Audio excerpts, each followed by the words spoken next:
नमस्कार साथियों, मैं सीमा गुप्ता आज फिर आप सभी के बीच प्रदेश की सर्वोच्च संस्था उत्तर प्रदेश शासन में समीक्षा अधिकारी पद पर आप सभी की सफलता के लिए जो मूल मंत्र बताने के लिए जो मैं क्लास ले रही हूँ उसके संबंध में आप सभी को बताना है। तो सबसे पहले मैं बताऊं कि प्रदेश की सर्वोच्च संस्था उत्तर प्रदेश शासन में आप सभी समीक्षा अधिकारी पद पर सफलता प्राप्त करने के लिए जो मेरे द्वारा क्लास हो रहा है वह मंडे से लेकर फ्राइडे के बीच होगा, अर्थात 5 डेज क्लास मेरे द्वारा होगा। और इस दौरान मैं आपको सामान्य अध्ययन और हिंदी पत्राचार निबंध के संबंध में समस्त वो मार्गदर्शन प्रदान करूंगी जो आप प्राप्त करके अवश्य ही सफलता प्राप्त करेंगे। तो सबसे पहले मैं आज आपको बताऊं कि अभी तक जो क्लास मेरे द्वारा आप सभी के बीच लिया गया वह बस मार्गदर्शन के रूप में था, और जो मेरे द्वारा जो होमवर्क आपको दिया जा रहा है वह आपके आधारभूत सफलता का एकमात्र विकल्प है। क्योंकि जो भी मैं मटेरियल आपको टेलीग्राम पे उपलब्ध करा रही हूँ वो बस एक आपको मार्ग प्रदान करेगा, वो महत्वपूर्ण तथ्य प्रदान करेगा जिसके आसपास होकर क्वेश्चन बनेंगे। और आज मैं आपको बताने वाली हूं इस महत्वपूर्ण परीक्षा की सफलता के कुछ टिप्स में कि आपको प्रश्न किस प्रकार से प्रश्न एग्जाम में पूछे जाएंगे। क्योंकि अब दौर चेंज हो चुका है, प्रश्न स्ट्रेट फॉरवर्ड नहीं पूछेगा, प्रश्न घुमाकर पूछेगा। आपको 4 विकल्प में कम से कम 6 विकल्प समायोजित रहेगा और आपके पास इतना कम समय होगा कि आप यदि एक से भटके तो दूसरा आपका क्वेश्चन गलत हो जाएगा। इसलिए आपको प्रत्येक दशा में हर तथ्य पर फोकस करना ही होगा। इस वजह से मेरे द्वारा आपको बार बार यह बोला जा रहा है कि आप अवश्य ही मूलभूत किताबों का अध्ययन अवश्य ही करेंगे, क्योंकि पुस्तक ही आपके सफलता के लिए एकमात्र आधार है। दुनिया में ऐसी कोई कोचिंग नहीं है जो आपको सफलता प्रदान कर सके जब तक आप स्वयं परिश्रम ना करें। मैं आपको एक सही मार्ग प्रदान कर सकती हूँ और यदि आप उस मार्ग पर चलते हैं तो अवश्य ही सफलता प्राप्त करते हैं। तो आज मैं आपको ये बताने वाली हूँ कि क्वेश्चन परीक्षा में किस प्रकार बनने वाला है। जैसे कि मैं आपको अभी तक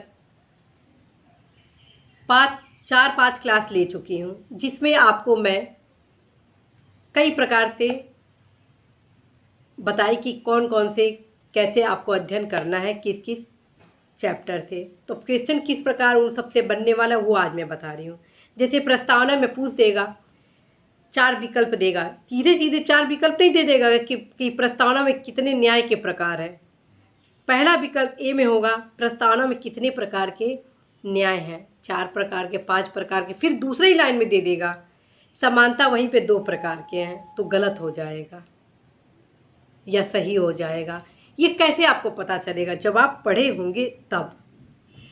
अब क्वेश्चन की प्रकृति बहुत टफ हो गई है, अब आपको कम समय में ज़्यादा से ज़्यादा क्वेश्चन हल करना, और यह तभी संभव होगा जब आपके कॉन्सेप्ट क्लियर हो, जब आपके पास समस्त तथ्यों की आपके पास जानकारी हो। जब आपके कॉन्सेप्ट क्लियर होंगे, सारे तथ्य क्लियर होंगे, तभी कहीं आप क्वेश्चन हल कर पाएंगे। क्योंकि अब एग्जाम में स्ट्रेट फॉरवर्ड क्वेश्चन नहीं पूछा जा रहा है। अब जैसे क्वेश्चन पहला पूछेगा कि मूल अधिकार के संबंध में निम्नलिखित विकल्पों में सही विकल्प का चयन करें। पहला क्वेश्चन आ जाएगा कि 42वें संविधान संशोधन द्वारा संपत्ति के अधिकार को समाप्त किया गया। दूसरा विकल्प आ जाएगा कि बेरूबाड़ी मामला में प्रस्तावना को संविधान का आधारभूत ढांचा घोषित किया गया। तीसरा विकल्प आ जाएगा कि मूल अधिकार का क्रोध धार्मिक स्वतंत्रता की स्वतंत्रता है। अब आप विकल्प आपको छांटने को बता देगा, ए बी, 1 2 सही है, 1 2 3 सही है, एक दो सही है या एक सही है, या इस टाइप से आपको 4 विकल्प दे देंगे। जब आपको पता रहेगा तभी तो आप ऊपर के विकल्प को छाटेंगे। अगर एक भी आपको उसमें क्वेश्चन नहीं आता है तो आपका क्वेश्चन गलत हो जाएगा। अभी मैं जो तीनों आपको बताई वो तीनों विकल्प गलत है, अर्थात विकल्प आपका होगा उपरोक्त तीनों गलत है। क्यों? मैंने आपको बोला कि बेरूबाड़ी मामला में प्रस्तावना को आधारभूत ढांचा घोषित किया गया, यह गलत है। दूसरा मैं बोली आपको 42वें संविधान संशोधन द्वारा संपत्ति के अधिकार को समाप्त किया गया, वो भी गलत है, क्योंकि वह 44वें संविधान संशोधन द्वारा समाप्त किया गया था। अर्थात जब तक आप हर विकल्प को अच्छे से जानेंगे नहीं, समझेंगे नहीं, तब तक आप सही नहीं कर पाएंगे। इसी प्रकार क्वेश्चन आ जाएगा कि विधि का शासन किस अनुच्छेद में परिलक्षित होता है? तो पहला विकल्प आ जाएगा 14, 15, 16। फिर दूसरे विकल्प में यह भी आ जाएगा कि 1, 2, 3। इस टाइप के ऐसे घुमा फिरा के आपको क्वेश्चन पूछेगा कि जब तक आप उसको हल करेंगे तब तक आपका समय निकल जाएगा।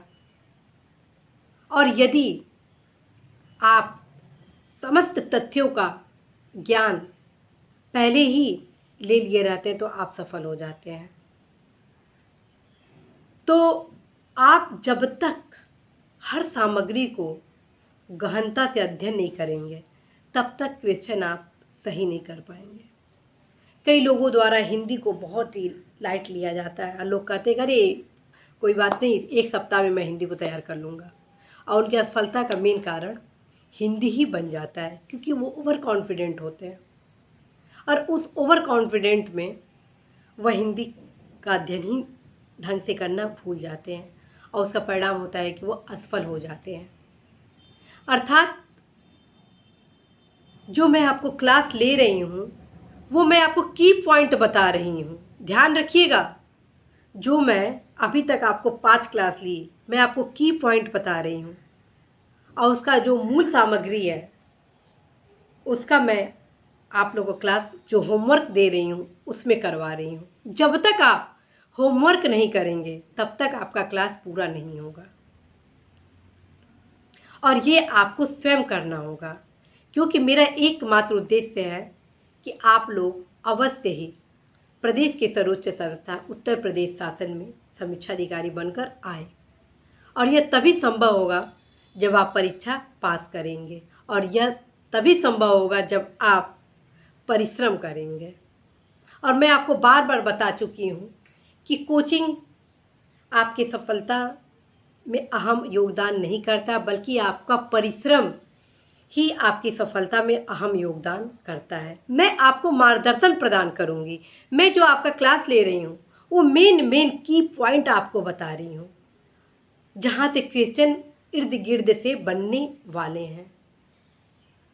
कई लोगों द्वारा ये सोचा जा रहा होगा कि मैडम तो एकदम सरलता से क्लास ले रही हैं। उन्हें ये नहीं पता है कि हर एक की पॉइंट से 20 क्वेश्चन बनेंगे, और यह आप उत्तर तभी दे पाएंगे जब आप किताब पढ़ेंगे। मैं आपको वह की पॉइंट बता रही हूँ जहाँ से क्वेश्चन बनने वाले हैं घुमा फिरा कर, और जिसे आप हल कहाँ से करेंगे? किताबों से पढ़कर। यदि आपको क्वेश्चन हल करना है तो जो मैं आपको होमवर्क दे रही हूँ उस पर तो आपको फोकस करना ही करना होगा, अन्यथा कहीं ना कहीं क्वेश्चन मार्क अवश्य लगेगा। मैं प्रत्येक क्लास में आपको वो महत्वपूर्ण की पॉइंट बता रही हूँ जहाँ के इर्द गिर्द से ही क्वेश्चन बनेंगे, उसके बाहर से क्वेश्चन नहीं बनेंगे।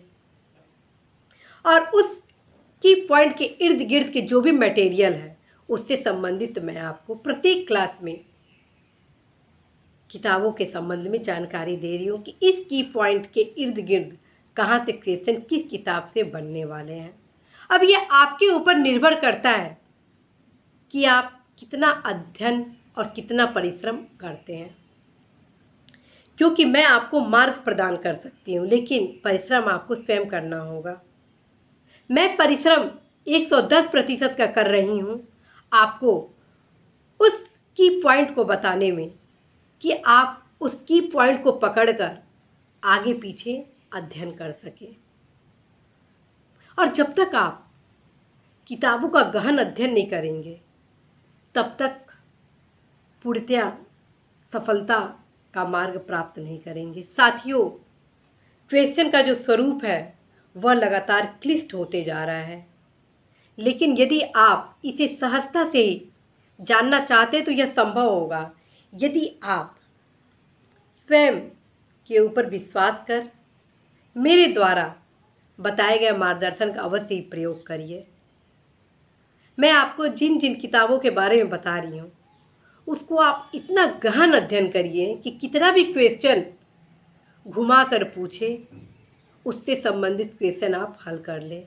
तो साथियों, मुझे पूरा विश्वास है कि आप अवश्य ही पूर्ण मेहनत करेंगे और मेरे द्वारा जो की पॉइंट आपको बताया जा रहा है क्लास में, उसके इर्द गिर्द जो क्वेश्चन बनने वाले हैं उसको आप अवश्य ही हल करेंगे। और जो मैं होमवर्क आपको दे रही हूँ वो आप प्रतिदिन पूर्ण लगन के साथ करेंगे। और जाते जाते मैं पुनः आपको बताऊं कि मेरे द्वारा क्लास आप सभी के लिए सोमवार से लेकर शुक्रवार तक लिया जाना है, और सोमवार से शुक्रवार को जो क्लास लिया जाना है वो किसी भी समय मेरे द्वारा लिया जा सकता है और उसको अपलोड किया जा सकता है, क्योंकि समय अभाव के कारण संभव है कि मैं कहीं क्लास आप लोगों का शाम को भी ले सकती हूँ। इसलिए आप रात को एक बार अवश्य देख लीजिएगा कि क्लास हुआ है या नहीं हुआ, लेकिन पूर्ण विश्वास है कि किसी दिन क्लास मैं मिस नहीं करूँगी। और यदि क्लास मिस हो जाता है तो निश्चित रूप से अगले दिन अवश्य मैं क्लास लूँगी। तो इसी महत्वपूर्ण सूचना संदेश के साथ मैं सीमा गुप्ता आप सभी से विदा लूँ। पुनः आप सभी को अवगत कराऊँ कि मैं जो आप सभी का क्लास ले रही हूँ वो महत्वपूर्ण की पॉइंट आपको बता रही हूँ कि किस प्रकार आप उसके इर्द गिर्द अध्ययन कर क्वेश्चन को हल कर सकते हैं। तो इसी आशा के साथ कि आप अवश्य ही परिश्रम करेंगे, मैं आप सभी से विदा लेती हूँ। नमस्कार।